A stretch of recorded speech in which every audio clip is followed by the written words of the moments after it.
Hello and good evening to all the students and आज से अपन वापस स्टार्ट करने जा रहे हैं अपना remaining part of the chemical bonding.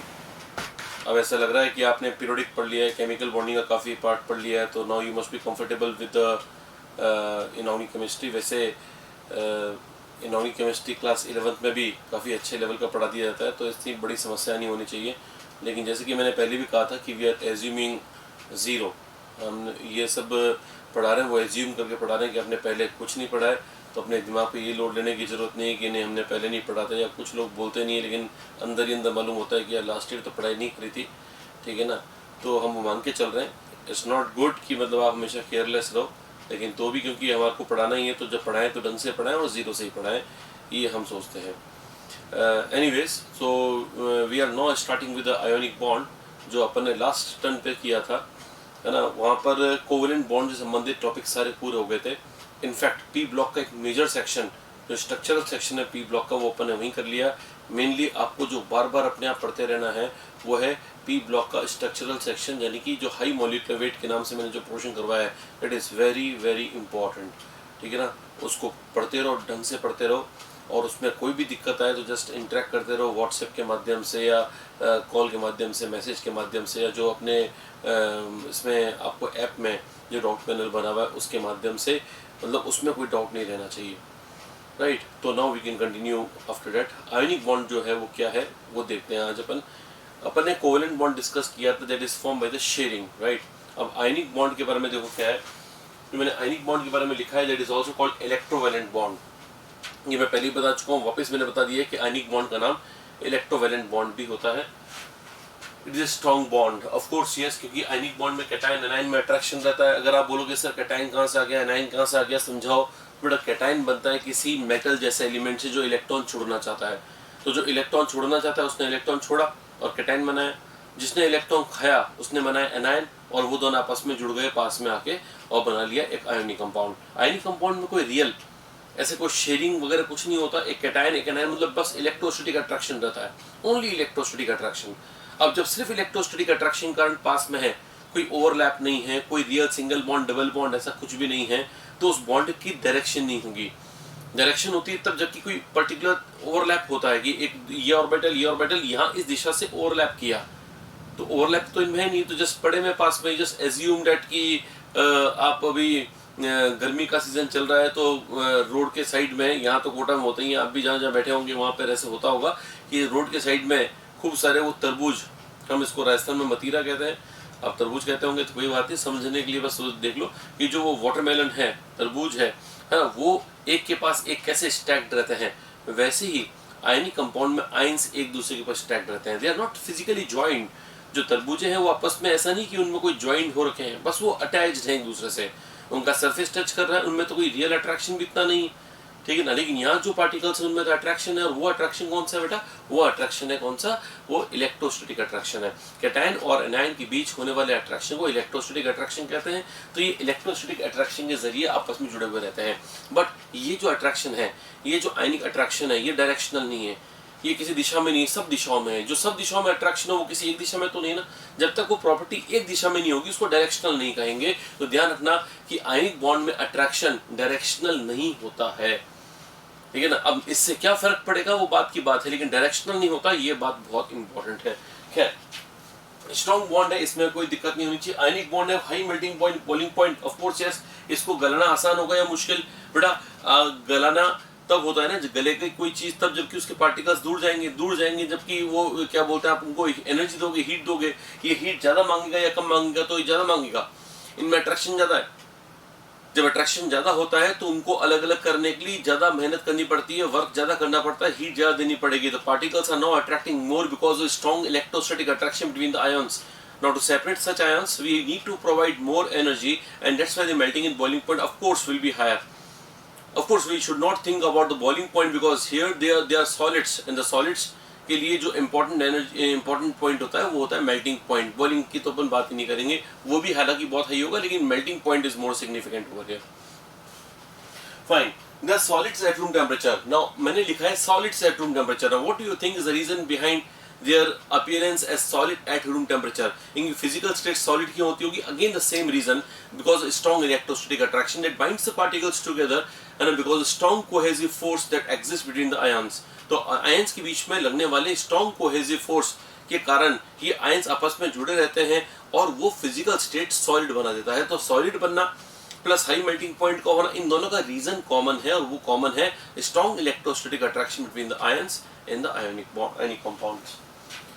Cation generally come from metal, of course yes, cation कहां से आएगा? इलेक्ट्रॉन देने वाला से आएगा, किसी इलेक्ट्रोपॉजिटिव चीज से आएगा। जैसे मेटल है, सोडियम, पोटेशियम, एल्यूमिनियम, ये जो मेटल्स हैं ये जनरली पसंद करते हैं कैटायन बनाना, ठीक है ना। अब कुछ लोग सोचते हैं कि अच्छा इसका मतलब सर बोल रहे हैं कि नॉन मेटल या नॉन मेटल के किसी ग्रुप से कैटायन कभी बन नहीं सकता। नो, बन सकता है। जैसे अमोनियम कैटायन है तो बन जाएगा, लेकिन वो एक्सेप्शनल है, कम है, ज्यादा नहीं है।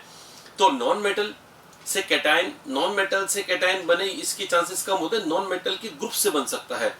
मेटल तो अकेले से बन जाएगा, लेकिन नॉन मेटल के ग्रुप से बनेगा। जैसे कि आपने सुना होगा nitronium cation NO2+, hydronium cation H3O+. So it's not a single non-metal element, it is a group of non-metal that anyhow constitutes a cation, है ना। तो इसका मतलब ये हो गया कि कैटायन मेटल से तो डायरेक्टली बन जाता है, लेकिन नॉन मेटल के जनरली किसी ग्रुप से बनता है। वो कम होते हैं संख्या में, लेकिन होते तो हैं।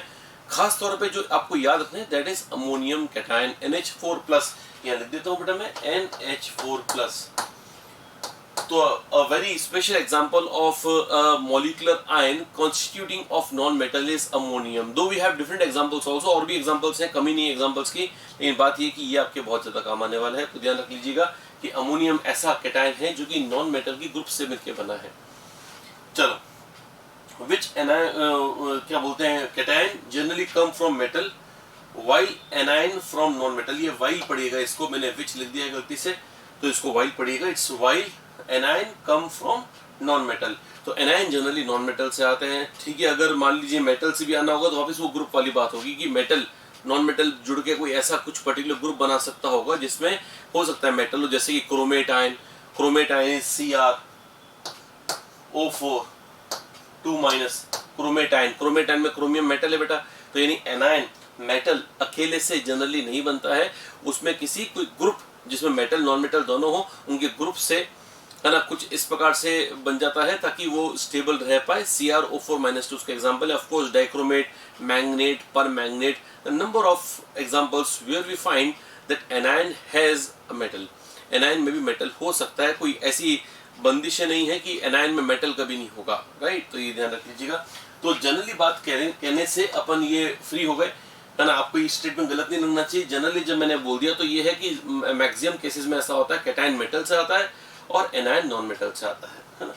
Ionic bond is non directional. See that is the point which I was talking about initially कि आयनिक बॉन्ड नॉन डायरेक्शनल है, इसकी कोई दिशा नहीं है। और इस कारण से हम ये बोलेंगे कि इसके द्वारा बनाए गए सिस्टम्स जैसे NaCl जैसे सिस्टम्स हैं, they are not pure molecules, they are just formulas, they are formula units. NaCl कोई रियल मॉलिक्यूल नहीं कि आप NaCl को ऐसे करके दिखा सकते हो, ऐसा नहीं।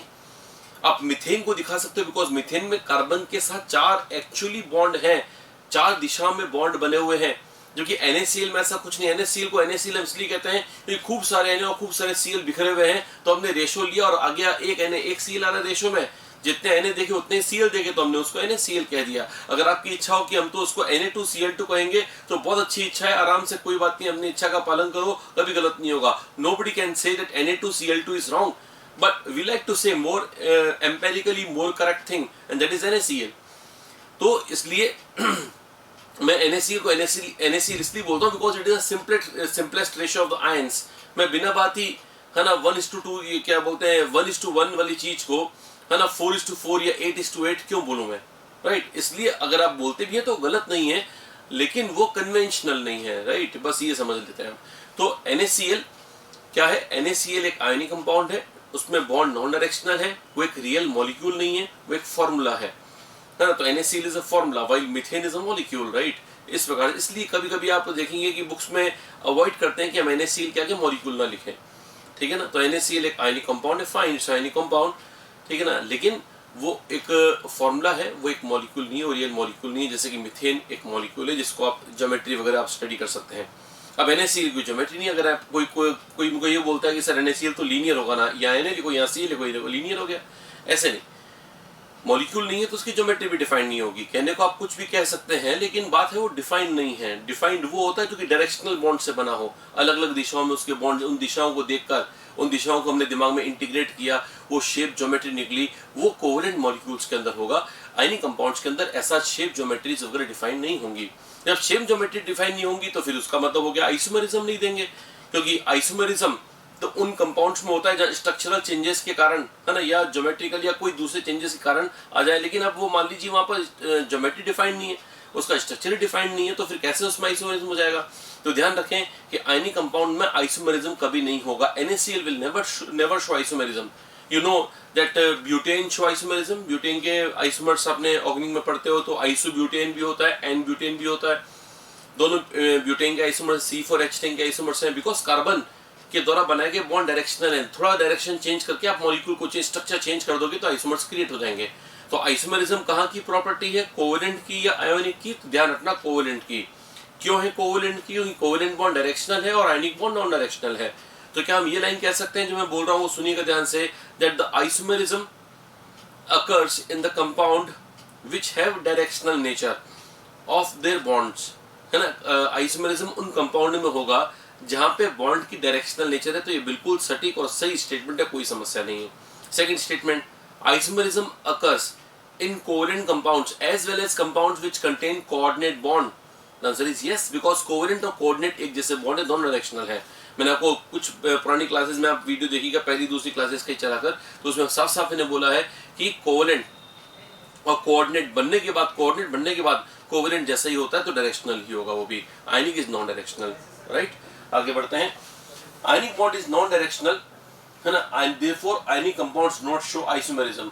Ionic bond is non directional, ionic bond directional नहीं है, therefore ionic compounds do not show isomerism. इसलिए आयनिक कंपाउंड में कोई आइसोमेरिज्म होता ही नहीं है, ठीक है। ये मैंने समझाया आपको और ये इसमें लिखा हुआ भी है। नेक्स्ट पॉइंट आता है अपने पास, यस, सॉल्युबिलिटी का।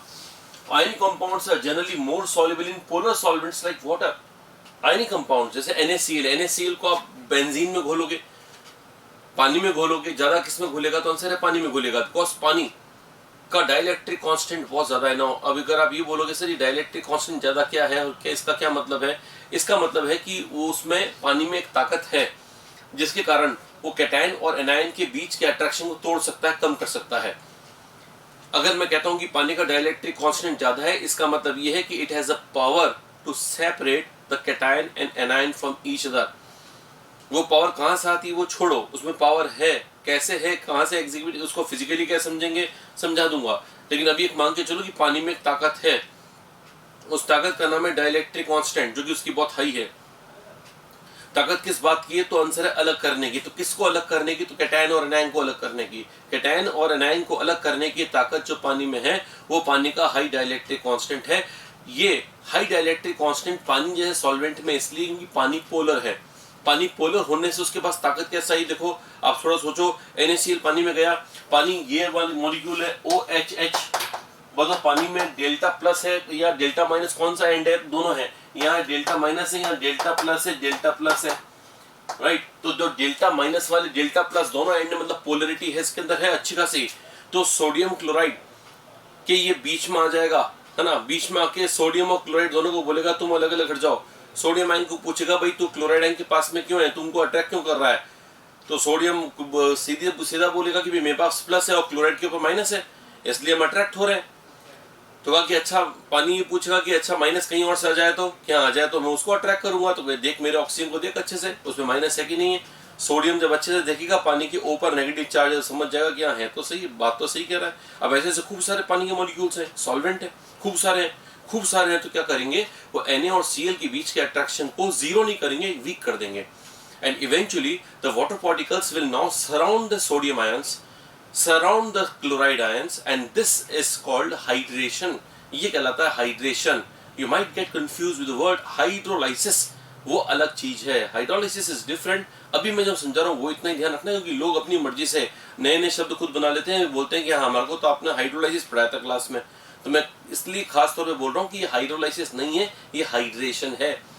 हाइड्रोलाइसिस में तो पानी टूटना चाहिए, यहाँ पे तो सिर्फ पानी उसको सराउंड कर रहा है, कैटायन को पानी सराउंड कर रहा है। इट्स लाइक दिस, Na+ को यहाँ का OHH सराउंड कर रहा है, एक और OHH समझ लो, यहाँ पर ऐसे ऐसे खूब सारे OHH होंगे सराउंड कर रहे हैं। यहाँ पर माइनस पोलरिटी है, यहाँ प्लस पोलरिटी है, माइनस और प्लस पोलरिटी, ये अट्रैक्शन हो रहा है।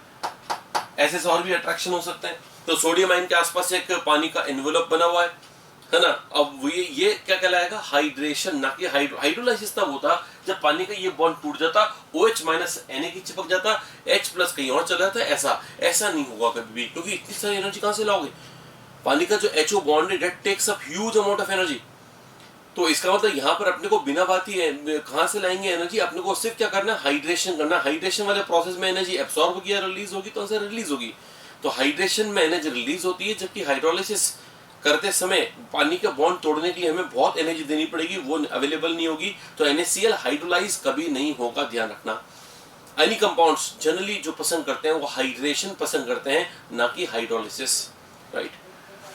चलो तो मैंने क्या लिखा है, ionic compounds are generally more soluble in polar solvents like water. तो इसका रीजन क्या है, क्योंकि पानी का डाइलेक्ट्रिक कांस्टेंट हाई है। यहाँ मैंने कुछ लिखा नहीं है इसका, लेकिन आप अपने आप समझ जाइएगा कि इसका रीजन है high dielectric constant of H2O। And high dielectric constant is the ability of a solvent to separate the cations and anions of a given salt. किसी गिवन सॉल्ट के कैटायन और एनायन के बीच के अट्रैक्शन को कम करना या उसको क्या बोलते हैं, जीरो कर देने। वैसे जीरो नहीं हो पाता है, तो बेटर शब्द कम होना ही होगा। तो कम करने की जो ताकत है, कैटायन और एनायन के बीच के अट्रैक्शन को कम करने की जो ताकत जो सॉल्वेंट के पास होती है, उसी ताकत का नाम डाइलेक्ट्रिक कांस्टेंट है। ठीक है ना, इस प्रकार समझ सकते हैं आप। चलो, तो ionic compounds are generally more soluble in polar solvents like water as compare to non polar solvents like benzene.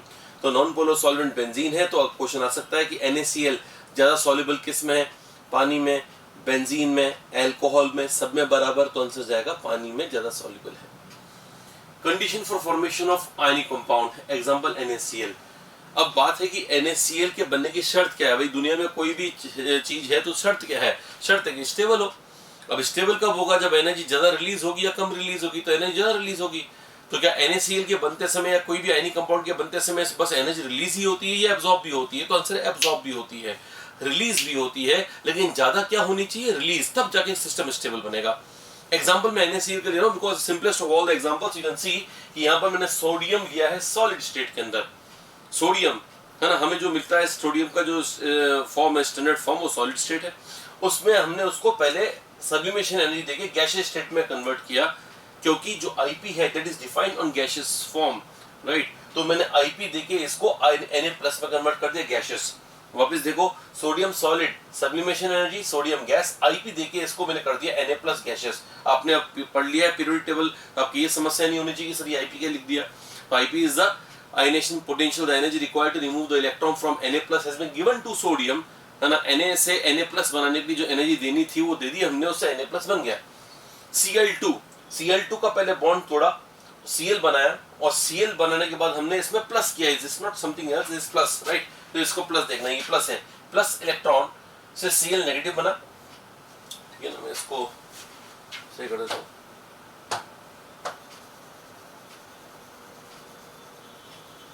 So it should be plus. Okay, fine. Now it's fine. Cl plus electron gives Cl negative plus Ea. Ea is electron affinity. आप जानते हैं element को negative बनाने पर कुछ energy निकलती है, element को नेगेटिव बनाने पर एनर्जी निकलती है, इलेक्ट्रॉन जुड़ने पर एनर्जी निकलती है, उसको Ea कहते हैं। तो इसका मतलब ये हो गया कि सोडियम से सोडियम आयन बना तो कुछ एनर्जी कंज्यूम हुई, क्लोरीन से क्लोराइड आयन बना तो कुछ एनर्जी कंज्यूम हुई, कुछ रिलीज भी हुई। अब सोडियम आयन बन चुका है, क्लोराइड बन चुका है, अब इन दोनों को जोड़ना है, जोड़ते ही एक एनर्जी रिलीज होती है, इसको बोलते हैं लैटिस एनर्जी। वापस रिपीट कर रहा हूं, कैटायन और एनायन को जोड़ने पर कुछ एनर्जी रिलीज होती है जिसका नाम है लैटिस एनर्जी। ये लैटिस एनर्जी है। अब इस पूरे प्रोसेस में बताओ क्या हुआ, एनर्जी एब्जॉर्ब हुई है, रिलीज हुई है? तो सही जो सोच रहा है उसका आंसर है सर दोनों हुई है। एब्जॉर्ब भी हुई है, ये एब्जॉर्ब्ड है, सुनना ध्यान से अच्छे से, ये एब्जॉर्ब्ड है, ये भी एब्जॉर्ब्ड है, ये तीन एब्जॉर्ब्ड है, और जो रिलीज है उनको मैं स्क्वायर ब्रैकेट में लिख रहा हूं, ये रिलीज है और ये भी रिलीज है। तो कितनी एब्जॉर्ब्ड है बेटा, तीन एब्जॉर्ब्ड है, ये तीन एब्जॉर्ब्ड है और ये दो रिलीज है। तो बस अब शर्त इतनी सी हो गई कि ये दोनों का सम, इन दोनों का जोड़ ज्यादा आना चाहिए इन तीनों के जोड़ से। अगर आप बोलोगे सर ये एनर्जी एब्जॉर्ब क्यों, बड़ा सबलाइन करवाने के लिए तो एनर्जी देनी पड़ेगी ना। अगर आप बोलोगे सर आईपी दी क्यों हमने, क्योंकि आईपी देंगे तभी तो Na से Na+ बनेगा। अगर आप बोलोगे सर बॉन्ड एनर्जी, तो बॉन्ड Cl2 का Cl का बॉन्ड नहीं तोड़ोगे तो Cl कैसे बनेगा। तो ये सारी वो एनर्जी जो हमने दी है, दैट इज एंडोथर्मिक फॉर्म, ये एक्सोथर्मिक फॉर्म है, ये दोनों। तो अब नेट एनर्जी नेट एक्सो रिएक्शन होगी या एंडो, वो डिपेंड करेगा कि जो रिलीज एनर्जी का सम ज्यादा है या एब्जॉर्ब का। तो वो देखो मैंने क्या लिख दिया है कि अगर आप चाहते हैं कि स्टेबल आयनिक कंपाउंड बने, मैं रिपीट कर रहा हूं, if you want a stable ionic compound to be prepared, then the condition is energy release must be more than energy absorbed. The sum of energy release maybe should be more than the sum of energy absorbed, right? तो sum of energy release कौन सी है बेटा, ये sum of energies released है U plus E है। What is U here? तो U is lattice energy and E is electron affinity। इन दोनों का sum बाकी तीनों से sublimation energy IP और bond energy के जोड़ से ज्यादा आना चाहिए, और अगर ज्यादा आ गया तो हम ये कहेंगे कि सिस्टम स्टेबल हो जाएगा। अब क्वेश्चन इस पर कैसा आएगा उस पर चर्चा करते हैं अपन। वो देखो आप क्वेश्चन देखो, ये formation of ionic compound is favoured by, किसी आयनिक कंपाउंड के बनने के लिए फेवरेबल कंडीशन क्या है, high lattice energy.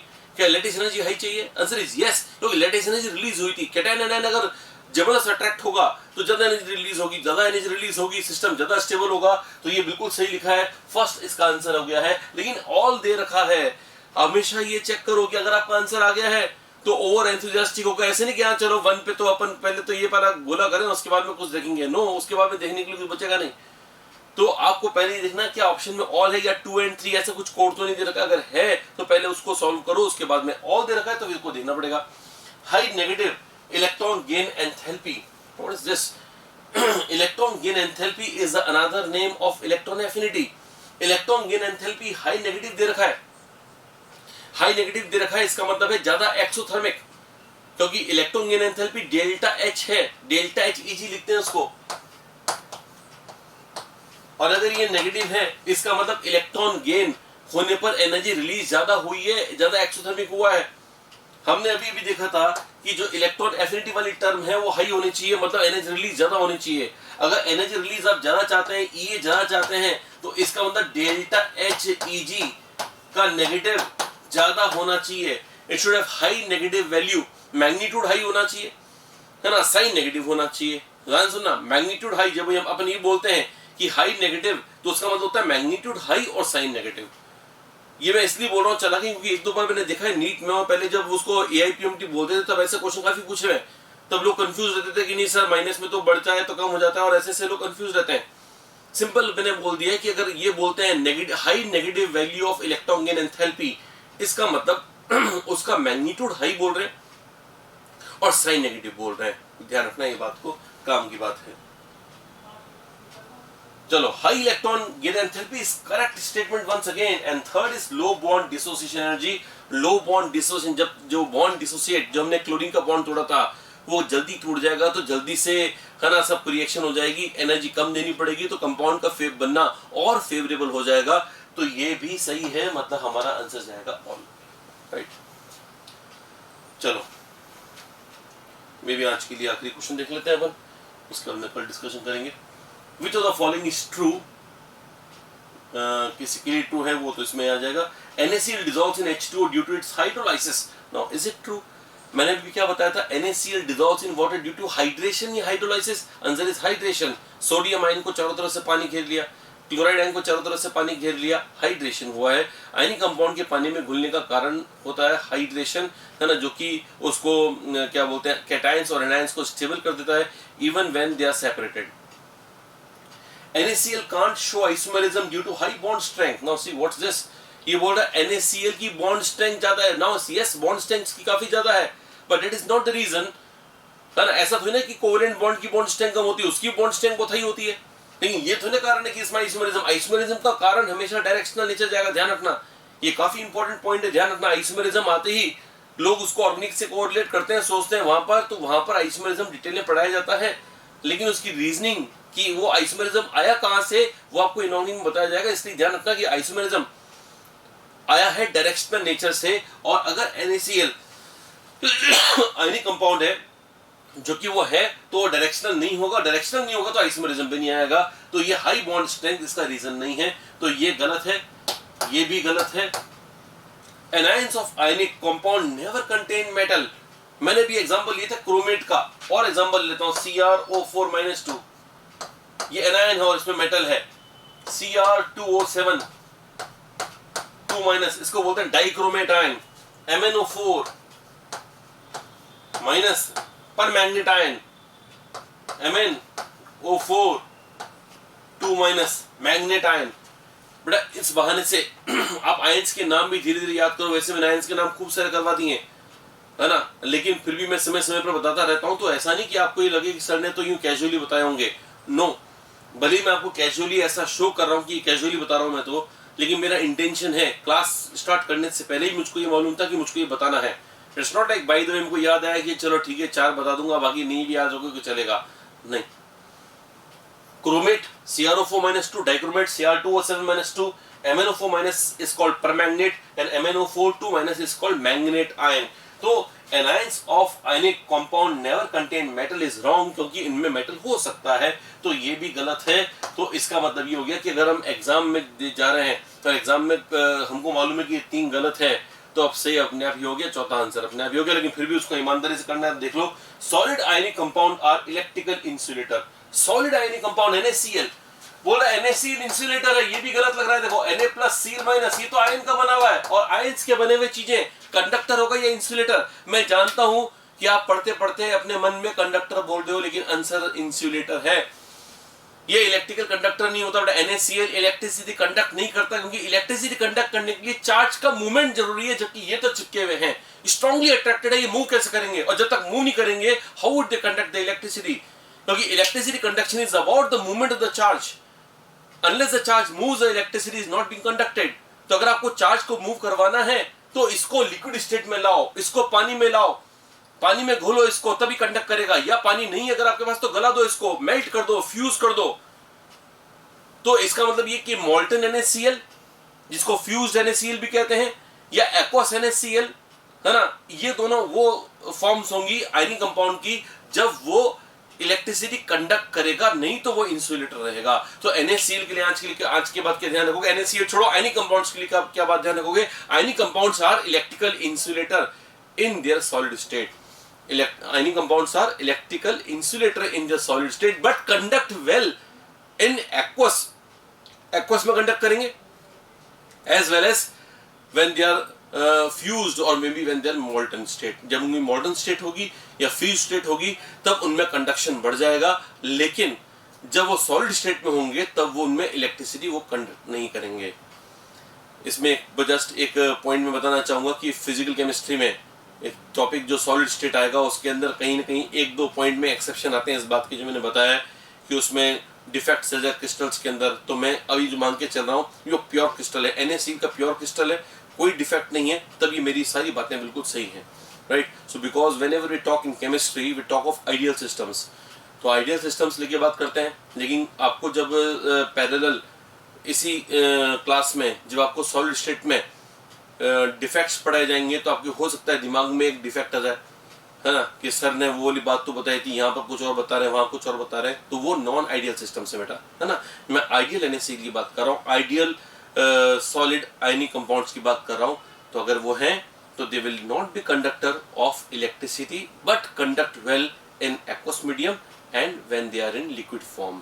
Thank you. हाँ भाई,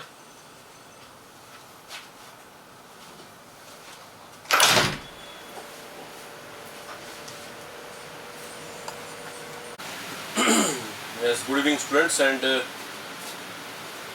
लास्ट लेक्चर जो अपन ने लिया था that was based on ionic bond. Will continue the ionic bond from there. Ionic bond में हमने कुछ बेसिक पॉइंट्स देख लिए थे, आज अपन क्या देख रहे हैं वो आप समझें, that is lattice energy. Ionic bond जब भी बनता है बेटा तो एक लैटिस फॉर्मेशन होता है, और लैटिस फॉर्मेशन में एनर्जी जो रिलीज होती है उसको अपन लैटिस एनर्जी कहते हैं। It's very important to know the factors that effect the lattice energy. अगर आप बोलेंगे सर लैटिस एनर्जी हम क्यों पढ़ रहे हैं, तो just to see how strong a crystal an ionic crystal would be and how high the melting point would be, ये दो मेजर कंसर्न्स हैं जिसके लिए हम ये देखते हैं कि इसकी लेटेस्ट एनर्जी किस पे डिपेंड करती है और क्या होती है। लेटेस्ट एनर्जी के लिए देखो मैंने क्या लिखा है, it is A plus gaseous plus B minus gaseous gives A plus B minus solid plus U and this U is Le। Le is latest energy. इसका मतलब एक गैशियस कैटायन और गैशियस एनायन जब solid A plus B minus ionic solid बनाता है तो कुछ energy release करता है, तो उस एनर्जी रिलीज का नाम ही लेटेस्ट एनर्जी है।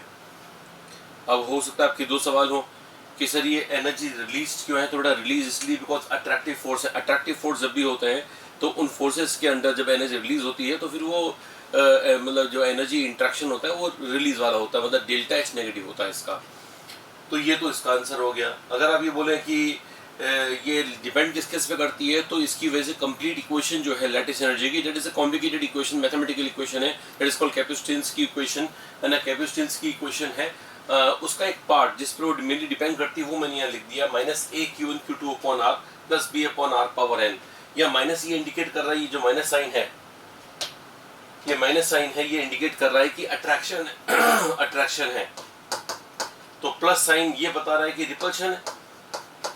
अब अगर लैटिस ऐसा है, ये plus minus plus minus minus plus minus plus plus minus plus minus, अगर लैटिस ये है तो लोगों को ये बात तो समझ में आ जाती है कि अट्रैक्शन है, लेकिन ये बात समझ में नहीं आती कि रिपल्शन कहाँ से आया। तो बेटा रिपल्शन भी तो है। अगर मान लीजिए प्लस की जितनी भी एनर्जीज है वो देखूं मैं तो प्लस माइनस को अट्रैक्ट कर रहा है, लेकिन इस प्लस प्लस को तो रिपेल करेगा ना।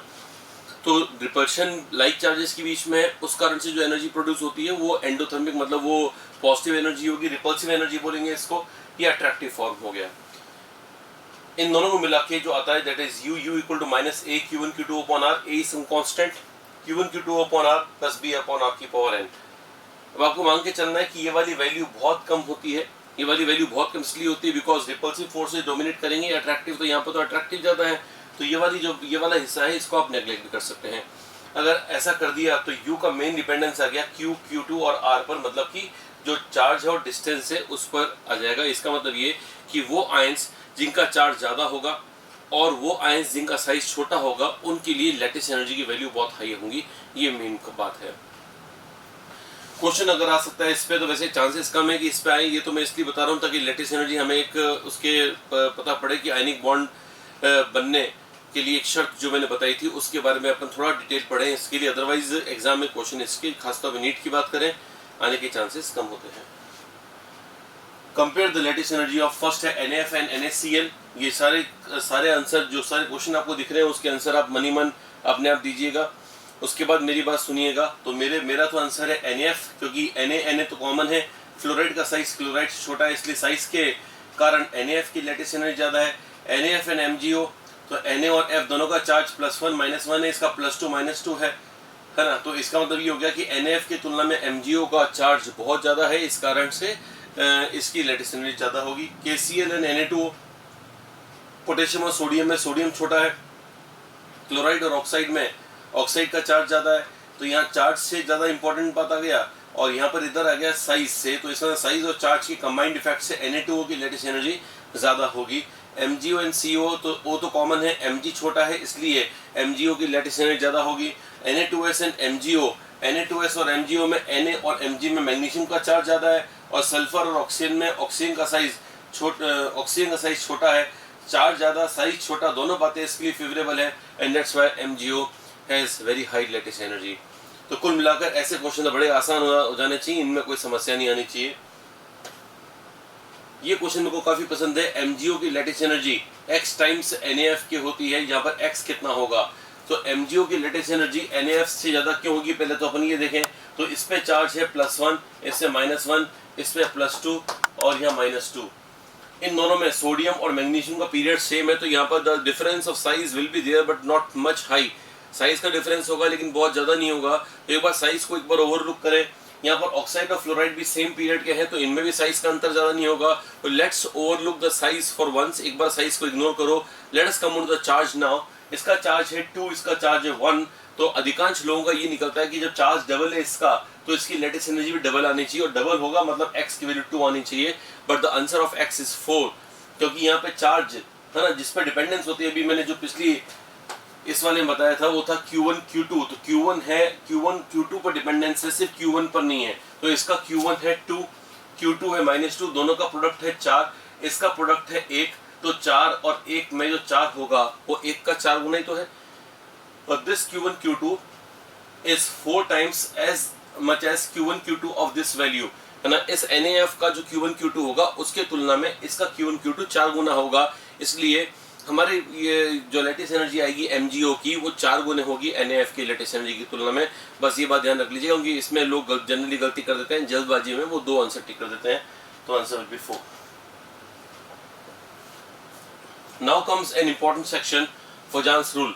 मुझको लगता है कि फजान्स रूल हर बार के लिए सबसे इंपॉर्टेंट टॉपिक अगर आयनिक बॉन्ड में कोई होता है तो फजान्स रूल और उसके एप्लीकेशंस। फजान्स रूल किससे संबंधित है वो देखें बेटा। मैंने एक कंपाउंड बनाया यहाँ पर, आयनिक कंपाउंड बनाया, ये कैटायन है और ये एनायन है। कैटायन और एनायन के ज्योमेट्रीज देखकर बताओ कि मैंने क्या बनाया। कैटायन, तो cation is spherical. What about anion? The answer is anion two is spherical. तो कैटायन और एनायन दोनों स्फेरिकल हैं। अगर आपको नहीं लग रही है स्फेरिकल तो मान लेना थोड़ा बहुत मेरी ड्राइंग इतनी परफेक्ट नहीं है कि मैं आपको स्फेरिकल ही बना पाऊँ, तो इसलिए मैंने जितना जैसे बन पाया वैसे बना दिया, तो ये स्फेरिकल ही मान लो इसको। अब कैटायन एनायन दोनों स्फेरिकल हैं, तो definition of a pure ionic compound is those compound which are prepared from ions and the ions are symmetrical, have symmetrical spherical geometry. यानी उनका स्फेरिकल सिमेट्रिकल ज्योमेट्री होना चाहिए, ऐसा नहीं होना चाहिए डिस्टॉर्टेड स्फेरिकल नहीं होना चाहिए। जितना डिस्टॉर्शन होगा मतलब कोवेलेंट कैरेक्टर है। क्यों है ये मैं समझा दूंगा, लेकिन ऐसा होता है। कैटायन पूरा स्फेरिकल, एनायन भी स्फेरिकल होना चाहिए, तो ये आइडियल आयनिक कंपाउंड हो जाएगा। लेकिन आप जानते हैं दुनिया में कोई आइडियल होता ही नहीं है, तो आयनिक कंपाउंड भी आइडियल दुनिया में होता ही नहीं है। मैंने तो आज तक नहीं सुना कि ये तो आइडियल कंपाउंड इसमें कोवेलेंट कैरेक्टर 0 है। तो आज के बात के ध्यान रखोगे, दुनिया के हर आयनिक कंपाउंड में कुछ ना कुछ कोवेलेंट कैरेक्टर तो आते ही हैं। ज़्यादा आए, उनको ज़्यादा कब आए, तो उसको फजान्स के नाम के साइंटिस्ट ने स्टडी किया, इसलिए हम उनको कलेक्टिवली बोलते हैं फजान्स रूल। तो फजान्स rule is the collection of all the factors which influences the development of covalent character in ionic compounds। किसी आयनिक कंपाउंड में कोवेलेंट कैरेक्टर कितने ज़्यादा डेवलप हों उसको समराइज करने के लिए जो हम नियम पढ़ते हैं वो फजान्स रूल कहलाते हैं। कैटायन स्मॉल मान लिया, एनायन बड़ा मान लिया, जनरली ऐसा ही होता है। अब जो स्मॉल कैटायन है वो क्या करेगा, इम्बैलेंस फोर्स ऑफ अट्रैक्शन लगाएगा इस साइड पर और इसलिए इसको डिस्टॉर्शन करेगा। अब जो मैंने यहाँ बनाया है ये जानबूझकर मैंने डिस्टॉर्टेड स्फेरिकल बनाया है। ये परफेक्ट स्फेरिकल मान लेना आप, ये डिस्टॉर्टेड मान लेना। अगर इसको डिस्टॉर्टेड मान लिया इसका मतलब ये हो गया कि इसका कुछ पार्ट ऐसा लग रहा है as if the electron cloud seems to be shared between the centres of the cation and anion. यानी कैटायन और एनायन के सेंटर्स के बीच की जो लाइन है वहां पर इलेक्ट्रॉन डेंसिटी थोड़ी बढ़ जाएगी, जिसका मतलब है वहां पर शेयरिंग वाली प्रॉपर्टी आने लगेगी, यानी कोवेलेंट कैरेक्टर बढ़ जाएंगे। तो इसका मतलब जैसे ही डिस्टॉर्शन हुआ समझ जाओ डायरेक्शनल नेचर आ गया, क्योंकि एक दिशा में एक ओवरलैप जैसा कुछ गुण आ गया है, तो इस कारण से हम ये मान लेंगे कि इसमें कोवेलेंट कैरेक्टर थोड़ा सा बढ़ गया है। तो डिफॉर्मेशन ऑफ एनायन, तो जब भी एनायन का डिफॉर्मेशन होने लगे, पिचकने लगे एनायन, बस सिंपल सी बात है, परफेक्टली सिमेट्रिकल ना नजर आए तो समझ जाओ कि उसका डिस्टॉर्शन हो रहा है, डिफॉर्मेशन हो रहा है। एक और वर्ड बोलना चाहूंगा, पोलराइजेशन। तो पोलराइजेशन बोले या डिफॉर्मेशन बोले, है ना, तो ये सब, ये डिस्टॉर्शन बोले, वो सब एक ही बात है। कम से कम यहाँ पर एक ही बात माननी है। तो ये है पोलराइजर, मतलब ये इसने पोलराइज किया है, तो इसकी तो एक पावर है जिसका नाम है पोलराइजिंग पावर, और ये जितना पोलराइज होना चाहता है वो है इसकी पोलराइजेबिलिटी। तो फजान्स रूल ये बताता है कि ये इसकी पोलराइजिंग पावर कब ज्यादा होगी और इसकी पोलराइजेबिलिटी कब ज्यादा होगी। ये बात तो तय है कि अगर इसकी पोलराइजिंग पावर ज्यादा है तो इसको ज्यादा डिस्टॉर्ट करेगा, इसकी पोलराइजेबिलिटी ज्यादा है तो ये ज्यादा डिस्टॉर्ट होना चाहेगा। अगर दोनों में दोनों ही बातें ज्यादा है तो कंपाउंड में कोवेलेंट कैरेक्टर काफी अच्छे खासे आ सकते हैं। Favourable conditions for development of covalent character in ionic compound. Ionic compound ये कैटायन रहा और ये एनायन रहा। अगर आप चाहते हैं इसमें कोवेलेंट कैरेक्टर ज्यादा आ जाए तो इसका साइज कैसा होना चाहिए बेटा, इसका साइज होना चाहिए छोटा, ताकि इसकी जो चार्ज डेंसिटी है बढ़ जाए, ताकि ये छोटा चार्ज, अगर चार्ज छोटा होगा तो इसकी जो चार्ज डेंसिटी है वो बढ़ जाएगी और इस पर लगने वाला जो अट्रैक्टिव इन्फ्लुएंस है वो बढ़ जाएगा। तो इसका मतलब R+ लो होना चाहिए। R+ का मतलब है size of cation, size of cation कम होना चाहिए। Q+ हाई, मतलब इसका चार्ज हाई होना चाहिए। मैंने एक वर्ड यूज किया charge density, charge upon size of this ion should be as much as possible, है ना। चार्ज ज्यादा होना चाहिए, साइज छोटा होना चाहिए। देखो इसका मतलब हो गया कि इसकी पोलराइजिंग पावर इसकी दो बातों पर डिपेंड करती है, तो इसके चार्ज और इसके साइज, इन दोनों को मिला के बोलते हैं, है ना, फाई, और फाई का नाम है आयोनिक पोटेंशियल। कि ध्यान रखना, कुछ बच्चे कंफ्यूज रहते हैं, सोचते हैं अच्छा आईपी तो हमने पीरियोडिक टेबल में पढ़ा था। बेटा पीरियोडिक टेबल में जो पढ़ा था वो था आयोनाइजेशन पोटेंशियल, ये है ionic potential and this is completely different from that. The abbreviations are coincidentally the similar ones. Like इसका भी जो abbreviation है यानी स्मॉल फॉर्म है वो IP है, उसका भी IP है, बस इतना ही सिमिलर है, बाकी उसमें सिमिलरिटी नहीं मान लेना, ध्यान रखना. तो आयनिक पोटेंशियल का मतलब होता है किसी कैटायन के पोलराइजिंग पावर को इंडिकेट करने वाला number. That is actually a ratio of the size of cation and ratio of the charge of cation to its size. Charge of cation और साइज का रेशियो जो है वो कहलाता है पोलराइजिंग पावर. इसको अपन फाई बोलते हैं. तो फाई को इक्वल टू मान लीजिएगा, phi equal to Q plus upon R plus. मैंने प्रोपोर्शनल लिखा है, प्रोपोर्शनल भी कह सकते हैं, लेकिन वो उसी नंबर को फाई कहते हैं. एक्चुअली क्यू प्लस और आर प्लस के रेशियो को ही फाई कहते हैं. तो polarising power is proportional to phi. So better to write this as proportional and this as equal. This will be a better answer, है ना, ये बेटर होगा. हालांकि बहुत ज्यादा कुछ अंतर नहीं, लेकिन ये बेटर लगता है फिर भी. तो polarising power of cation is proportional to phi. किसी कैटायन की पोलराइजिंग पावर फाई पर डिपेंड करती है, कितना फाई ज्यादा है. और फाई मैंने फाई इसलिए लिख दिया, या फाई जिन्होंने भी पहले फाई के बारे में बताया वो इसलिए बताया क्योंकि हम मैथमेटिक्स में चाहते हैं कि कोई भी एक चीज दो बातों पर डिपेंड करती है तो उनको दोनों को एक साथ लिख दिया जाए. तो मैंने एक चीज लिख दिया, अपने को क्यू और आर दोनों को अलग अलग से देखने की जरूरत नहीं है. नहीं तो क्या होता है, हम क्यू को अलग देखेंगे, आर को अलग कंपेयर करेंगे. इससे अच्छा हम समझ जाएं कि क्यू अपॉन आर से आंसर आएगा. तो क्या बोलोगे, जिस कैटायन का क्यू बाई आर ज्यादा होगा, आगे बोलो, जिस कैटायन का क्यू बाई आर ज्यादा होगा उसकी पोलराइजिंग पावर उस कैटायन की ज्यादा होगी. बस ये ध्यान रखें.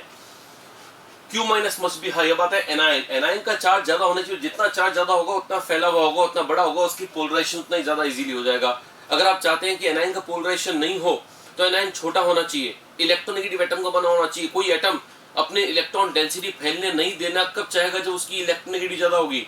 जैसे फ्लोराइड आयन है, ऑक्साइड आयन्स हैं. आप देखोगे बेटा, फ्लोराइड आयन्स और ऑक्साइड आयन से बने हुए फ्लोराइड आयन, ऑक्साइड आयन, इन दोनों में जो फ्लोरीन और ऑक्सीजन एलिमेंट्स हैं उनकी इलेक्ट्रोनेगेटिव ज्यादा है. इस कारण से अपने इलेक्ट्रॉन को किसी कैटायन को आसानी से लेने नहीं देंगे. पूरा संघर्ष करेंगे, कोशिश करेंगे कि अपनी स्फेरिकल नेचर को मेंटेन करें, अपने आप को डिस्टॉर्ट नहीं होने देंगे. और ये कारण है कि फ्लोराइड्स और ऑक्साइड्स, आप एनसीईआरटी में देखना बेटा, जगह जगह पे लिखा हुआ है कि फला का उस कंपाउंड का फ्लोराइड आयनिक है, उसका ऑक्साइड आयनिक है. मैं जानता हूं मैक्सिमम कैटायंस के फ्लोराइड्स और ऑक्साइड्स आयनिक होते हैं. मैं रिपीट कर रहा हूं, मैक्सिमम कैटायंस के फ्लोराइड्स और ऑक्साइड्स आयनिक होते हैं, क्योंकि फ्लोराइड और ऑक्साइड, पहली बात तो छोटे आयन्स हैं, दूसरी बात इनकी इलेक्ट्रोनेगेटिविटी हाई होने के कारण ये अपने इलेक्ट्रॉन क्लाउड को इजीली किसी से शेयर नहीं होने देते हैं, किसी को अपने डिस्टॉर्शन नहीं होने देते हैं. इस कारण से they are more likely to form ionic compounds as compare to covalent compounds. Right, तो ये मैंने आपको बता दिया. एनायन का चार्ज क्या होना चाहिए बेटा, ज्यादा होना चाहिए. आर माइनस होना चाहिए हाई. अगर आर माइनस ज्यादा है, साइज बड़ा है, अब आप देख रहे हैं बेटा इन दोनों का साइज छोटा है. अगर नीचे जाएंगे तो दोनों सेकंड पीरियड के, नीचे जाएंगे थर्ड पीरियड के जाएंगे, उनका साइज बड़ा होगा तो उनका पोलराइजेशन ज्यादा होगा. तो ये जो फ्लोराइड है, ऑक्साइड है, उनके नीचे वाले जो कम एनायंस हैं उनसे कोवेलेंट कैरेक्टर बनने की संभावनाएं ज्यादा रहती हैं. D block hi fi cations. D block के जो कैटायंस हैं, अगर मैं पीरियोडिक टेबल में मूवमेंट की बात करूं तो एस ब्लॉक से डी ब्लॉक में जब जाते हैं तो साइज छोटा होने लगता है. और डी ब्लॉक में तो आपको मालूम है वेरिएबल वैलेंसी भी होती है. तो जिनका चार्ज ज्यादा होगा, जैसे एस ब्लॉक में तो फिक्स वैलेंसीज है +1 एंड +2, लेकिन डी ब्लॉक में तो +3 +4 +5 ऐसे हो सकता है. जितना चार्ज ज्यादा होगा उतनी उनकी पोलराइजिंग पावर बढ़ जाएगी. साथ में साइज भी छोटा हो रहा है उनका. पीरियोडिक टेबल में नॉर्मल ट्रेंड तो आप जानते ही हो कि जब एस ब्लॉक से डी ब्लॉक की तरफ जाते हैं तो साइज छोटा होता है. तो एस ब्लॉक के कैटायंस की तुलना में D block cations hi fi होंगे. अब हाई फाई हो सकता है थोड़ा फनी लगे, तो लगने तो कोई दिक्कत वाली बात नहीं. हमने वो सीखने से मतलब है. तो हाई फाई का यहाँ मतलब ये नहीं है कि मतलब कुछ ज्यादा फैशनेबल, यहाँ पर अपन कुछ और तो पढ़ नहीं रहे हैं, पर सिंपल केमिस्ट्री पढ़ रहे हैं, जिसमें फाई का मतलब है पोलराइजिंग पावर. तो डी ब्लॉक कैटायंस की पोलराइजिंग पावर एस ब्लॉक की तुलना में बढ़िया है, इतना ध्यान रखो. Sodium, potassium, rubidium, caesium. अब सोडियम, पोटेशियम, रुबिडियम, सीजियम के बारे में देखना, ये चार ऐसे कैटायंस हैं, ये चार ऐसे कैटायंस हैं जिनको लो फाई मान लिया गया है. यानी इनके कंपाउंड मोस्टली आयनिक नजर आएंगे आपको. एनायन चाहे कोई भी हो, सोडियम का कोई सॉल्ट, मतलब मैंने ऐसा नहीं सुना कि सोडियम का ये सॉल्ट है, इसमें सब्सटेंशियल कोवेलेंट कैरेक्टर है, मैंने नहीं सुना. मतलब काफी ज्यादा covalent character sodium, potassium, rubidium, caesium वाले सॉल्ट्स में नहीं होगा. आप याद रख लो, वैसे ये बात काम की भी आएगी, है ना. एक ट्रिक भी इससे डेवलप करेंगे अपन, है ना. कई सारी चीजें सीखने को मिलेंगी अगर आप ये बात याद रख लेते हो कि सर ने क्लास में कहा था कि सोडियम, पोटेशियम, रुबिडियम और सीजियम लो फाई कैटायंस हैं. इनकी पोलराइजिंग पावर ज्यादा न होने के कारण इनको लो फाई मान लिया गया है. अगर आप बोलोगे सर इनके अलावा कैटायंस को हाई फाई मानेंगे क्या, तो बेटा वैसे तो अगर देखो दो बातें होती हैं. एक तो होती है एब्सोल्यूट, एक होती है रिलेटिव. रिलेटिव का तो मैं आंसर नहीं दे सकता हूँ, रिलेटिव तो आप मुझसे क्वेश्चन पूछोगे कि सर इसमें इसमें कंपेयर करो तो देख के बताऊंगा मैं। लेकिन अगर एब्सोल्यूट मानना है कि सर इसको क्या मानना है इसको क्या नहीं मानना है, तो वैसे ऐसा कोई इसकी थ्योरी नहीं है। लेकिन जहां तक सवाल है एप्लीकेशन का, तो काम चल जाता है इस लाइन को याद रखने पर कि सोडियम पोटेशियम रुबिडियम सीजियम को लो फाई मान लो, बाकी जो भी कैटायंस हैं वो हाई फाई हैं, है ना, तो वो हाई फाई होंगे। और उससे काफी इंपॉर्टेंट बात अपने को नजर आएगी, वो मैं बताऊंगा क्या। मैं जानबूझकर यहाँ पर लिथियम को नहीं ले रहा हूँ because lithium is extra small in size, being small in size it has strong polarising power. इस कारण से लिथियम के कई सारे कंपाउंड कोवेलेंट कैरेक्टर के हैं और वो इतना इंपॉर्टेंट है कि few compounds are discuss in NCERT time and again, उनको एनसीईआरटी में डिस्कस कर रखा है। और वही इंपॉर्टेंट बातें होती हैं कि लिथियम के बारे में एक्सेप्शन वाली बात आ जाती है। जस्ट एज अ होमवर्क आप क्या करना कि घर पे जाके, मतलब अपनी तो घर पे ही हो आप, I am sorry for that, वो बार बार ऑफलाइन क्लास का जो है बोलने का तरीका वही निकलता रहता है। तो एनीवेज आप घर पे हो ना, तो आप क्या करो कि अपने जो 11th क्लास का जो एनसीईआरटी उसको खोलो और 11th क्लास की एनसीईआरटी खोल के उसमें एस ब्लॉक के पोर्शन में जो लिथियम के एबनॉर्मल प्रॉपर्टीज दे रखी हैं उनको देखो, कहीं ना कहीं आपको मिल जाएगा कि इनके लिथियम ये वाला कंपाउंड कोवेलेंट है, इसलिए उसमें घुल जाता है, बेंजीन में घुल जाता है, अल्कोहल में घुल जाता है, पायरिडीन में घुल जाता है, ऐसे ऐसे चीजें टाइम एंड अगेन लिखी हुई हैं। तो वो मेरे को काफी इंपॉर्टेंट लगती हैं। तो कोशिश करो कि वो जो एस ब्लॉक का वो जो सेक्शन इसमें एनेमलस प्रॉपर्टीज ऑफ लिथियम बताया हुआ है ना, कोशिश करो उनको आप पहले से याद करें। हम तो एस ब्लॉक जब पढ़ेंगे तब पढ़ेंगे, अगर आपको पहले से, क्योंकि आपने एक बार तो 11th में पढ़ा हुआ है, मान लो कि वो भूल भी गए कोई बात नहीं, तो अब मैंने थोड़ा बहुत हिंट दे दिया आपको, तो उससे यूज करके, है ना, आप उसको बनाओ, उसके पॉइंट्स बनाओ, उसके पॉइंट्स बना के कोशिश करो, याद करके लिखो उसको। और मैं आपको बिना बात ही टाइम वेस्ट करने के लिए कुछ नहीं कहूंगा, मैं जो बोलूंगा वो वही बोलूंगा। तो एनसीईआरटी में तो खूब सारी चीजें लिखी हुई हैं, लेकिन मैं पिन पॉइंट किस किस की बात, जिसकी बात कर रहा हूँ कोशिश करो, क्योंकि हम इतने समय से देखते हैं कि पेपर सेटर के दिमाग में क्या चलता है, वो कौन से एक्सेप्शन को पूछना जाता है, उन सबको फ्रेम करके ही मैं बोलता हूँ। It's not like at random I am speaking anything, right. So it is very well organised, है ना, वो बहुत आप ऑर्गेनाइज्ड रहोगे अगर इस तरह से फॉलो करते जाओगे। तो कोशिश करो एक प्लेन पेपर पे वो सारे पॉइंट जो कि लिथियम के लिए एनॉमलस या एबनॉर्मल प्रॉपर्टीज एनसीईआरटी में दे रखी है उनको लिखो और कोशिश करो याद रखो। और याद इतना बढ़िया तरीके से रखो कि वापस मैं कभी वीडियो लेक्चर ले रहा हूँ और मैं बता रहा हूँ या ऑफलाइन क्लास ले रहा हूँ तब मैं कुछ बता रहा हूँ तो एकदम याद आ जाना चाहिए कि ये सर आपने क्लास में कहा था, ये वाली पॉइंट हमारे याद है, राइट। हालांकि मैं अपनी तरफ से भी कोशिश करूंगा कि उसको एक एक करके इनकॉर्पोरेट करें, लेकिन अभी के लिए तो आपको कर लेना चाहिए। Anyways we come back to the point now. Sodium potassium rubidium caesium ये चारों क्या है बेटा, लो फाई कैटायंस हैं। फिर आता है copper zinc silver. Copper zinc silver इनमें क्या है बेटा, कॉपर जिंक सिल्वर में इनमें डी इलेक्ट्रॉन्स खूब सारे हैं, खूब सारे जितने मैक्सिमम हो सकते हैं, सब में D10 है, इसमें भी D10 है, D10 D10 है, इसमें D10 है, S2 है, P6 है। इसका इन सबका कॉम्बिनेशन है S2 P6 और D10, सॉरी D10।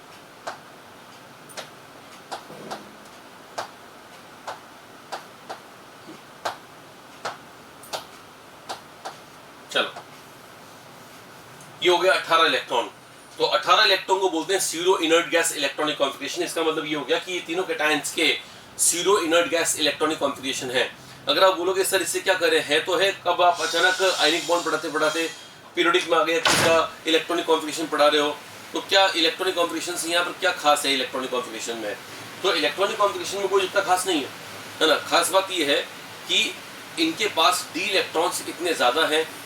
वो डी इलेक्ट्रॉन्स आपने शायद पीरियोडिक में भी, हाल में हमने पीरियोडिक कंप्लीट किया है तो आपने पढ़ा होगा, इसलिए मैंने पीरियोडिक पहले पढ़वा दिया ताकि ये बातों का मैं रेफरेंस दे सकूं। पीरियोडिक में आपको सर ने जरूर बताया होगा कि डी और एफ इलेक्ट्रॉन्स की शील्डिंग बड़ी पुअर होती है। जब इनमें डी इलेक्ट्रॉन्स खूब ज्यादा है जिनकी शील्डिंग पुअर है, तो शील्डिंग जब पुअर है, सिग्मा जब कम है, तो न्यूक्लियर का चार्ज, जो इफेक्टिव न्यूक्लियर चार्ज है वो बढ़ जाएगा। इसका मतलब ये कैटायंस वो है जिनकी अट्रैक्टिव पावर, यानी एनायन को पोलराइज करने की पावर थोड़ी ज्यादा होगी, जितना हम सोचेंगे उससे ज्यादा होगी, क्योंकि इनके डी इलेक्ट्रॉन्स कुछ काम के नहीं है ना, चुस्त नहीं है, वो सुस्त है। तो इनके डी इलेक्ट्रॉन्स कैसे हैं बेटा, सुस्त है ना, चुस्त नहीं है। They are not good shielding electron, they are poorly shielding electron. उनकी शील्डिंग पावर कमजोर है, इस कारण से वो न्यूक्लियस के चार्ज को बाहर तक एनायन तक पहुंचने देते हैं और कैटायन एनायन को आसानी से पोलराइज कर लेता है और इससे कोवेलेंट कैरेक्टर ज्यादा डेवलप हो जाता है। तो कुल मिला के ये जो है वो zero inert gas electronic configuration वाले कैटायंस कैसे होंगे बेटा, हाई फाई। जितने हम सोचते हैं, वैसे तो आप बोलोगे सर अभी तो आपने बता तो दिया, कितनी बार बताओगे कि D block cations hi fi होते हैं बेटा। एक तो होता है एक्सपेक्टेड वैल्यू और एक होता है एक्सपेरिमेंटल वैल्यू। एक्सपेक्टेड वैल्यू इनकी होती थी कम, ऐसा लगता था इनकी इतनी पोलराइजिंग पावर नहीं होगी लेकिन जब इनकी कंपाउंड देखे तो बहुत ज़्यादा कोवेलेंट आए। तो जब साइंटिस्ट लोगों ने स्टडी किया तो पता चला इनमें एक्स्ट्रा कोवेलेंट कैरेक्टर इनकी स्पेशल इलेक्ट्रॉनिक कॉन्फ़िगरेशन के कारण आ रहा है, जिसको pseudo inert gas electronic configuration कहते हैं, which reveals that when a system has filled d and f electrons then its polarizing power becomes more than the expected polarizing power। यानी किसी metal ion का कॉन्फ़िगरेशन में अगर d में electron ज़्यादा भरे हुए हैं, f में ज़्यादा भरे हुए हैं, तो उसकी पोलराइजिंग पावर जितनी सोचते हैं उससे ज़्यादा हो जाएगी। ये कारण है कि लेड आयन जो कि p ब्लॉक आयन है Pb2+ काफ़ी नीचे है और नीचे वालों की पोलराइजिंग पावर ऐसे वीक माननी चाहिए, लेकिन उसमें भी d इलेक्ट्रॉन f इलेक्ट्रॉन भरे हुए हैं, उसमें भी वीक शील्डिंग है, उसमें भी सेम फिनोमेना रिपीट हो रहा है। इसे लेड आयन के कंपाउंड में भी कोवेलेंट कैरेक्टर अच्छे खासे होते हैं, right.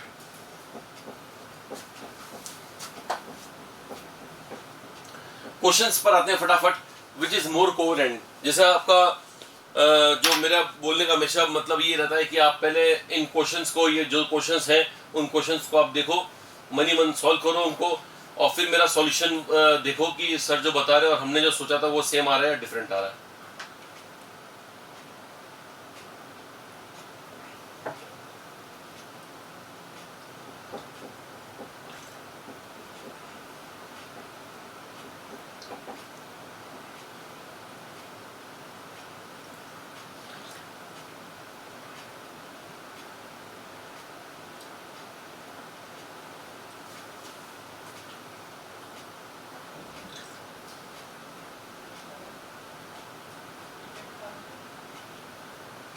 So I'm having a cup of tea. I hope you will have patience. तो बस 2-3 मिनट की बात और है, उसके बाद में अपन वापस रिज्यूम करेंगे। तब तक आप देखते रहो इनको, देखते रहो मतलब देखते ही नहीं रहो, सॉल्व भी करो।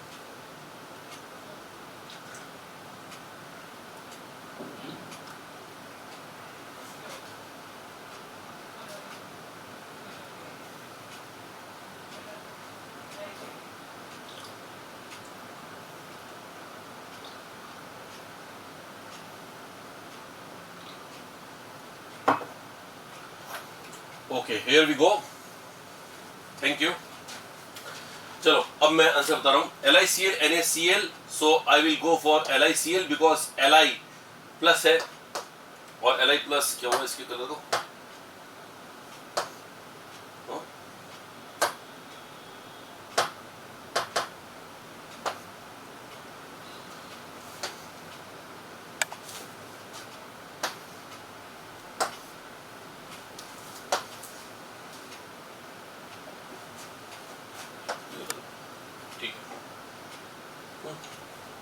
चलो कोई बात नहीं। तो यहाँ पर Li है, LiCl यहाँ पर NaCl है, तो LiCl का साइज छोटा है और Li प्लस का साइज छोटा है, तो इसमें कोवेलेंट कैरेक्टर ज्यादा होगा। यहाँ पर BeCl2 आंसर आएगा, यहाँ MgCl2 आंसर आएगा, है ना। आंसर में क्यों आएगा बता दे रहा हूँ। यहाँ पर ClCl कॉमन है, ClCl कॉमन है, यहाँ पर Mg कॉमन है, तो ClCl कॉमन है तो Li प्लस का साइज छोटा है, छोटे की पोलराइजिंग पावर ज्यादा है, इसलिए ऐसा होगा। एक बात और बता दूं आपको, यहाँ पे बहुत इंपॉर्टेंट है, सुनना ध्यान से और उसको याद करने की कोशिश करना। LiCl NaCl KCl पूरे ग्रुप में सबसे ज्यादा छोटा साइज किसका है बेटा, तो आंसर है Li प्लस का साइज छोटा होने के कारण इसमें कोवेलेंट कैरेक्टर ज्यादा, और कोवेलेंट कैरेक्टर इतने ज्यादा कि ये जो नॉन पोलर सॉल्वेंट्स हैं जैसे कि अल्कोहल है ना, पायरिडीन है, बेंजीन है, उनमें भी घुलने लगता है। तो जो ऑर्गेनिक सॉल्वेंट्स है उनमें ये घुल जाता है। ये प्रॉपर्टी इसकी भी, ये प्रॉपर्टी इसकी भी है। ये तीनों को याद करने की कोशिश करना, ठीक है ना। I think there is some problem regarding the colour, it is not showing pure white colour, तो कोई बात नहीं, मैं देख लूंगा इसका। अभी आप इस पर गौर करो। LiCl BeCl2 MgCl2, see what I want you to learn is a sentence which says that LiCl BeCl2 MgCl2 are too much covalent, they should be ionic। See, these are cations and anions, cation और anion से बना हुआ compound आयनिक होना चाहिए, right. तो लेकिन आयनिक नहीं है बेटा, इनमें कोवेलेंट कैरेक्टर काफी ज्यादा आ गया है, इतना ज्यादा आ गया कि कोवेलेंट कंपाउंड की तरह ही बिहेव करने लग गए हैं। सो अगर आप ये बोलते हो सर आपको कैसे पता, तो मुझको ऐसे पता कि मैंने किताब में पढ़ा है कि उसमें लिखा हुआ है कि ये कोवेलेंट कंपाउंड की तरह ऑर्गेनिक सॉल्वेंट्स में घुलते हैं, अल्कोहल में घुल रहे हैं साहब, बेंजीन में घुल रहे हैं, पायरिडीन में घुल रहे हैं। I hope you need know what is alcohol, not that you know very much, लेकिन बस आपको अल्कोहल का मालूम होना चाहिए कि अल्कोहल ऑर्गेनिक कंपाउंड है, तो उसमें ये घुल रहा है, तो मतलब ये ऑर्गेनिक सॉल्वेंट्स में घुल रहा है, मतलब समझना इसमें आयनिक कैरेक्टर कितना कम है, क्योंकि ऑर्गेनिक सॉल्वेंट्स में घुलना कोवेलेंट कंपाउंड्स की प्रॉपर्टी है बेटा। अगर कोई ऑर्गेनिक सॉल्वेंट में घुल रहा है, कोई अल्कोहल में घुल रहा है, बेंजीन में घुल रहा है, पायरिडीन में घुल रहा है, मतलब उसमें कोवेलेंट कैरेक्टर ज्यादा है। अगर आप बोलोगे कि सर ये बेंजीन क्या है, तो बेंजीन आपको मालूम होना चाहिए, बेंजीन इज दिस। एंड अगर आप बोलो पायरिडीन क्या है, तो पायरिडीन भी कुछ ऐसा ही है, यहाँ पर बस नाइट्रोजन लगा होता है, बाकी बिल्कुल बेंजीन जैसा ही है। तो ये अल्कोहल पायरिडीन बेंजीन में घुल जाते हैं, LiCl, BeCl2, MgCl2, ये तीनों। इनफैक्ट AlCl3 भी ऐसे ही होता है। AlCl3 अगर आप बोलोगे सर आपने यहाँ तो बता दिया, इसको नहीं बताया, बेटा ये P ब्लॉक का है। तो जनरली क्या होता है, S ब्लॉक का जैसे हमारे बताने का तरीका भी ये रहता है कि S ब्लॉक के साथ साथ बताते हैं, P ब्लॉक के अलग बताते हैं, इसलिए ऐसा हो गया। अदरवाइज आप अज्यूम कर सकते हो कि AlCl3 भी ऐसा ही है। LiCl, BeCl2, MgCl2, AlCl3 are examples of compounds which are ionic but have great covalent character to the extent that they dissolve freely in organic solvents like alcohol, benzene, pyridine, etc. Right, तो ये बात ध्यान रख लीजिएगा। तो वापस आते हैं अपन इस पॉइंट पर, बेरिलियम का साइज छोटा है कैल्शियम से, इसलिए इसमें कोवेलेंट कैरेक्टर ज्यादा होंगे, तो मैंने यहाँ टिक कर दिया है। मैग्नीशियम का साइज तो सेम है, मैग्नीशियम ही है। क्लोराइड का साइज बड़ा है, तो इसमें पोलराइजेशन ज्यादा होगा। मैंने अभी भी कहा था फ्लोराइड की इलेक्ट्रोनेगेटिव फ्लोरीन की EN ज्यादा होने के कारण वो अपने इलेक्ट्रॉन क्लाउड को इजीली शेयर नहीं होने देगा, तो इसलिए इसमें आयनिक कैरेक्टर ज्यादा होंगे, इसमें कोवेलेंट ज्यादा होंगे। तो इन तीनों में ये, इन दोनों में ये ज्यादा है। Cl और F, वापिस Cl और F में Cl वाला कंपाउंड मोर कोवेलेंट है, तो यहाँ पर भी ये आंसर है। ZnS यहाँ पर जिंक हाई-फाई है बेटा, क्योंकि ये D ब्लॉक का है और D ब्लॉक में भी जीरो इनर्ट गैस कॉन्फिगरेशन वाला है। तो D ब्लॉक के जीरो इनर्ट गैस कॉन्फिगरेशन वाले कैटायंस की पोलराइजिंग पावर एक्सपेक्टेड से काफी ज्यादा होती है, और इस कारण से जिंक का पोलराइजिंग पावर कैल्शियम से हाई होने के कारण ये है ना, क्या बोलते हैं, इसके कोवेलेंट कैरेक्टर ज्यादा होंगे। साथ में सल्फाइड और ऑक्साइड में सल्फाइड का साइज बड़ा है, एनायन का साइज बड़ा होने से पोलराइजेशन ज्यादा होगा, इसका फाई ज्यादा, इसकी पोलराइजेबिलिटी ज्यादा, दोनों ही बातें कोवेलेंट कैरेक्टर को बढ़ाने की कोशिश कर रही है, तो आंसर ये ज्यादा होगा। कंपेयर कोवेलेंट कैरेक्टर ऑफ, ये भी क्वेश्चन ऐसे कि ऐसे ही है। Alkali metal chlorides, alkali metal chlorides कौन कौन से होते हैं, तो एल्कली मेटल क्लोराइड्स को देखने के लिए हम क्या करते हैं, सबसे पहले इसको हटाते हैं और एल्कली मेटल क्लोराइड्स, अच्छा ये तो एक इमेज की तरह फिक्स रखा है, कोई बात नहीं।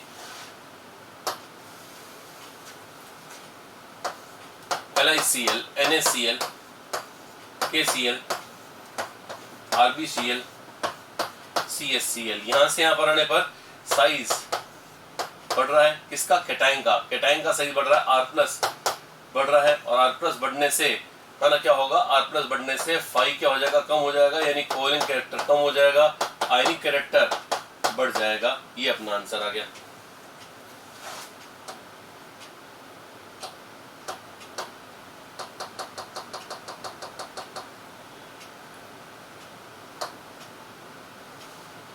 एल्कली मेटल क्लोराइड्स में जो LiCl है वो मिनिमम मैक्सिमम कोवेलेंट कैरेक्टर हो गया, LiCl का कोवेलेंट कैरेक्टर मैक्सिमम और सबसे नीचे वाले का कोवेलेंट कैरेक्टर मिनिमम।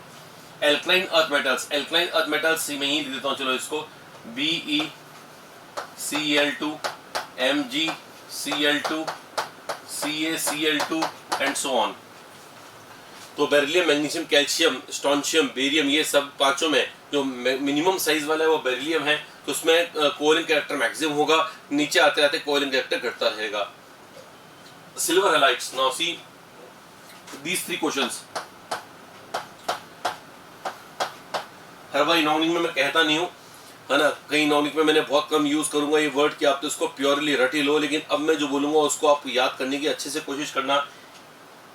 सिल्वर के हैलाइड्स, सिल्वर के हैलाइड्स इतने इंपॉर्टेंट है कि मैंने इसका एक ट्रिक बना रखा याद करने का, और वो है एजी के हैलाइड्स। हैलाइड्स तो देखो तीनों में कॉमन है, तो हैलाइड्स तो याद कर लेना। एजी के लिए आज, मरकरी के लिए Hg यानी होगा, और लेड के लिए Pb यानी प्रभात, आज होगा प्रभात, याद कर लेना। और ये याद करना मेरी बात कि सर ने कहा था कि आज होगा प्रभात के कंपाउंड हाईली कोवेलेंट होने के कारण उनकी पानी में सॉल्युबिलिटी भी कोवेलेंट कैरेक्टर से ही देखते हैं। मैं रिपीट कर रहा हूँ, आज होगा प्रभात के सॉल्ट हाईली कोवेलेंट कैरेक्टर के होने कारण, हो सकता है कि अपने कोई अभी कॉपी वगैरह कोई नोट वगैरह कर रहे हो तो इसमें नोट की तरह लिख देना, काम की चीज है। और रिपीट कर रहा हूँ, आज होगा प्रभात यानी Ag, Hg और Pb के सॉल्ट्स में हाई कोवेलेंट कैरेक्टर होने कारण उनकी पानी में सॉल्युबिलिटी भी कोवेलेंट नेचर से देखते हैं। अगर आप बोलोगे सर बीच में सॉल्युबिलिटी कहाँ से लिया है, तो सही बात है बेटा, अगर आपको ऐसा लगता है तो लानी तो नहीं चाहिए वैसे मुझको, लेकिन मैं पहले से इसलिए ला रहा हूँ because solubility of ionic compound actually is a very very complex topic. मैं आपको डरा नहीं रहा हूँ, अलर्ट कर रहा हूँ कि अपने को सॉल्युबिलिटी जब करेंगे तो कई सारी बातों का ध्यान रखना पड़ेगा। और जब मैं जिस दिन में सॉल्विलिटी स्टार्ट करूंगा, है ना, उस समय ही आपको ये ध्यान रखना होगा कि सर ने एक बात हमें पहले से ही अच्छी तरह याद कराई हुई है कि आज होगा प्रभात के सॉल्ट के कोवैलेंट कैरेक्टर ज्यादा होने के कारण उसकी सॉल्विलिटी हम कोवैलेंट कैरेक्टर से ही देखते हैं। कैसे देखते हैं बताता हूं मैं भी आपको। पहले देखो सिल्वर हैलाइड्स। अब सिल्वर हैलाइड्स में देखते हैं,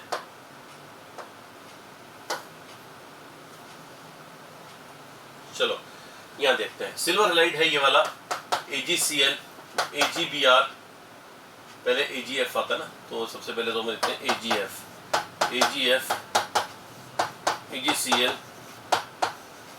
AgBr एंड AgI। यहाँ पर फ्लोराइड, क्लोराइड, ब्रोमाइड, आयोडाइड में साइज एनाइन का बढ़ रहा है और इसलिए पोलराइजेशन बढ़ेगा तो कोवैलेंट कैरेक्टर बढ़ेगा। तो इसमें किसी को समस्या नहीं होनी चाहिए कि ऊपर से नीचे में R- बढ़ रहा है तो कोवैलेंट नेचर बढ़ेगा। अब क्या होता है बेटा, कोवैलेंट नेचर बढ़ने से सॉल्युबिलिटी बढ़नी चाहिए, कम होनी चाहिए। तो जो ज्यादा कोवैलेंट होते हैं वो पानी में कम घुलते हैं, लेकिन ये बात हर जगह एप्लीकेबल नहीं होती है बेटा, है ना। थोड़ा केमिस्ट्री इतनी कॉम्प्लिकेटेड कई जगह पर हो जाती है। जैसे आयनिक कंपाउंड की सॉल्युबिलिटी में ऐसा कॉम्प्लिकेशन कई बार आता है कि एक नियम हर जगह नहीं चलता। Solubility of ionic compound in water depends on number of factors. Now which factor is going to be dominant and where it's going to be dominant is very difficult question to be answer. हम इनके answer निकालने की कोशिश करेंगे, धीरे धीरे मैं सब कुछ सॉल्व करवा दूंगा, लेकिन अभी के लिए मेरी बात मान लेना कि सॉल्युबिलिटी के लिए अपने आप से कोई नियम मत बनाना जब तक कि क्लास में नहीं बताया जाए, क्योंकि मैंने ऐसे कई सारे नियम बनाए हुए हैं और वो नियम बहुत जल्दी फेल भी हो जाते हैं। तो बिना बात ही हम ऐसे क्यों नियम बनाए जिसके लिए एक जगह यहाँ तो याद कर लेंगे, अगली जगह भूल जाएंगे उसको, अगली जगह मुश्किल आ जाएगी। इसलिए पहले से याद रखो कि सर ने बताया कि आयनिक कंपाउंड की सॉल्युबिलिटी कई सारी बातों पर डिपेंड करती है और हमें ये याद करना पड़ेगा कि कौन से समय पर कौन से फैक्टर को डोमिनेट करवाया जाए, कौन सा फैक्टर कब डोमिनेट हो जाएगा, ये हमें याद करना पड़ेगा। आप अगर फैक्टर ही रट लोगे और कोई भी फैक्टर से आंसर देने लगोगे और आपको मालूम ही नहीं है डोमिनेटिंग भी है या नहीं, तो कैसे काम चलेगा बेटा। तो आज होगा प्रभात के सॉल्ट में डोमिनेटिंग होता है कोवैलेंट कैरेक्टर। जितना कोवैलेंट कैरेक्टर ज्यादा उतनी पानी में सॉल्युबिलिटी कम। बस ये यहां लगा दो।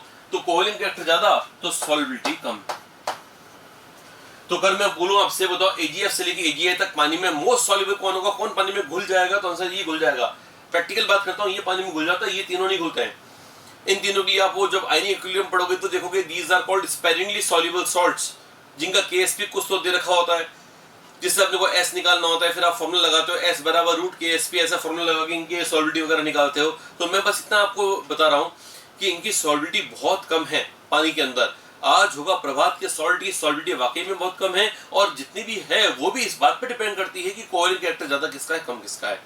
ऐसे कि मरकरी की सॉल्व कर लो। अब ये मरकरी का भी ऐसे कर लेना, HgF2, HgCl2, HgBr2, HgI2, same answer. ऊपर से नीचे कोवैलेंट कैरेक्टर ज्यादा सॉल्युबिलिटी कम, और वही को भी ऐसा होगा PbF2, PbCl2, PbBr2 and PbI2। इसमें भी सेम, ऊपर से नीचे जा रहे हैं तो कोवैलेंट कैरेक्टर बढ़ेगा तो पानी में सॉल्युबिलिटी कम हो जाएगी। तो आज यानी कि सिल्वर के हैलाइड्स में मोस्ट सॉल्युबल AgF होगा, यानी मरकरी में मोस्ट सॉल्युबल HgF2, और प्रभात यानी लेड के हैलाइड्स में सबसे ज्यादा सॉल्युबल है PbF2, राइट।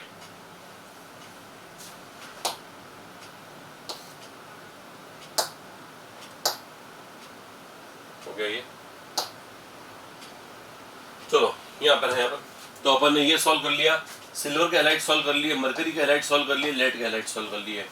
फिर अब है lead second chloride. Lead second chloride is PbCl2, जो आजकल NCERT में लगातार ऐसे फॉर्मूले ऐसे नोमेनक्लेचर लिख दिए जाते हैं, जो कि हो सकता है ना क्लासिकली, है ना, वो हम नहीं देते हैं। हम तो ये पढ़ते हैं लेड क्लोराइड, है ना, लेकिन लेड क्लोराइड बोलना एक्चुअली गलत है, क्योंकि लेड की तो क्लोराइड्स दो होते हैं, PbCl2 भी होता है लेड क्लोराइड, PbCl4 भी है। तो दोनों में डिस्टिंग्विश करने के लिए हम आजकल क्या करते हैं, ऑक्सीडेशन स्टेट सामने देते हैं।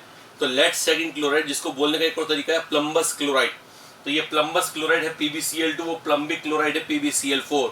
तो PbCl4 को लिखने का तरीका, यानी PbCl4 के नाम को लिखने का तरीका है लेड 4 क्लोराइड या प्लम्बिक क्लोराइड।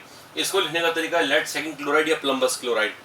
Pb+2 और Pb+4 में किसका चार्ज ज्यादा बेटा? एनायन तो सेम है, एनायन तो क्लोराइड क्लोराइड है दोनों तरफ। तो कैटायन से करोगे, कैटायन में चार्ज किसका ज्यादा है? तो Pb+4 का ज्यादा है। तो जिसका चार्ज ज्यादा होगा उसकी पोलराइजिंग पावर भी ज्यादा होने से है ना, उसमें कोवेलेंट कैरेक्टर ज्यादा आएगा, तो ये मोर कोवेलेंट है, तो इसमें ये ज्यादा कोवेलेंट है। Sn+2 Sn+4 ये +2 है और ये +4 है। बताओ +2 और +4 में किसकी पोलराइजिंग पावर ज्यादा होगी? तो साफ बात है +4 की होगी, तो यहां पर ये ज्यादा। NaCl CuCl ये डी ब्लॉक का है, ये एस ब्लॉक का, ये लो फाई है, ये हाई फाई है। हाई फाई वालों की कोवेलेंट कैरेक्टर ज्यादा होंगे, तो इसका कोवेलेंट कैरेक्टर ज्यादा है, इस कारण से इसका मेल्टिंग पॉइंट कम होता है, लो मेल्टिंग पॉइंट। NaCl का हाई मेल्टिंग पॉइंट होता है क्योंकि इसमें आयनिक कैरेक्टर ज्यादा है। आयनिक ज्यादा होगा तो आयनिक के कैरेक्टर क्या होते हैं बेटा? मेल्टिंग पॉइंट का ही होना, तो वही इसके अंदर भी आ जाएगा। कैल्शियम एस ब्लॉक का है, जिंक डी ब्लॉक का, डी ब्लॉक हाई फाई होता है, तो इसका कोवेलेंट कैरेक्टर ज्यादा आएगा। ZnCl2 is more covalent. Manganese की यहाँ ऑक्सीडेशन स्टेट है 2, यहाँ पर है 4 और यहाँ पर है 7, जिसमें 4 ज्यादा है तो उसमें पोलराइजिंग पावर कैटायन का 4, एनायन तो सेम है, ऑक्साइड ऑक्साइड ऑक्साइड, लेकिन कैटायन डिफरेंट है। जहां कैटायन का चार्ज ज्यादा है वहां कैटायन की पोलराइजिंग पावर भी ज्यादा होगी और इस कारण से ये मोस्ट कोवेलेंट होगा, तो ये मोस्ट कोवेलेंट है, मोस्ट कोवेलेंट, और ये least covalent. Applications of Fajans rule, अब जो अभी तक मैंने बताया उसकी एप्लीकेशंस क्या है वो अपन अब नेक्स्ट वन से देखेंगे। हाँ रवि सर,